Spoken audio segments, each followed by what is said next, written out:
अल्लाह ताला ने जिन्नों को आग से और फरिश्तों को नूर से पैदा किया। इन्हीं जिन्नों में एक नाम था इब्लीस। वो बहुत ही इबादत गुजार और आज्ञाकारी था, इतना कि अल्लाह ने उसे फरिश्तों की सफ में शामिल कर लिया था, जबकि वो जिन्न था। वो जन्नत में रहता था, अल्लाह की इबादत करता और फरिश्तों की तरह नेक माना जाता। फिर एक दिन अल्लाह ताला ने फैसला फरमाया कि अब इंसानों को पैदा किया जाएगा, एक नई मखलूक जिसे धरती पर खलीफा बनाया जाएगा।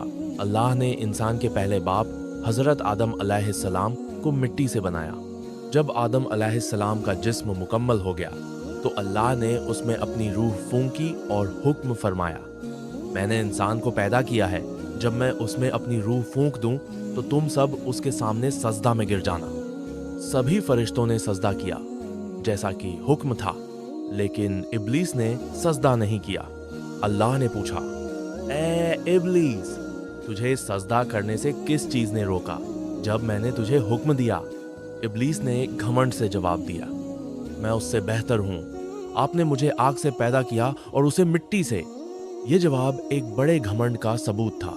इब्लीस अपने आप को बड़ा समझ बैठा। उसने अल्लाह के हुक्म को ठुकरा दिया और यहीं से उसकी तबाही शुरू हुई। अल्लाह ने फरमाया, उतर जा यहां से, तुझे घमंड करने का हक नहीं, तू अब रुस्वा और धिक्कारा हुआ है, मेरी लानत तुझ पर कयामत तक रहेगी। इब्लीस को अल्लाह की रहमत से निकाल दिया गया।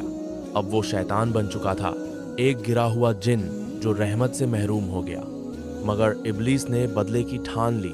उसने कहा, ऐ मेरे रब, मुझे कयामत तक की मोहलत दे, मैं तेरे सीधे रास्ते पर बैठूंगा, इंसानों को बहकाऊंगा, उनके आगे से, पीछे से, दाएं से, बाएं से आऊंगा और देखूंगा कि उनमें से कितने तेरा शुक्र करते हैं।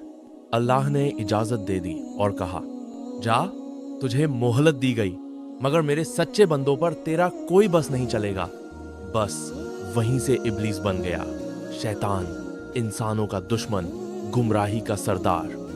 आज भी वो हमें बहकाने की कोशिश करता है, हमारे दिल में शक, घमंड, हसद, गुस्सा और गुनाह के ख्याल डालता है। मगर अल्लाह ने हमें एक रास्ता दिया है, हिदायत का रास्ता, कुरान और नमाज के जरिए।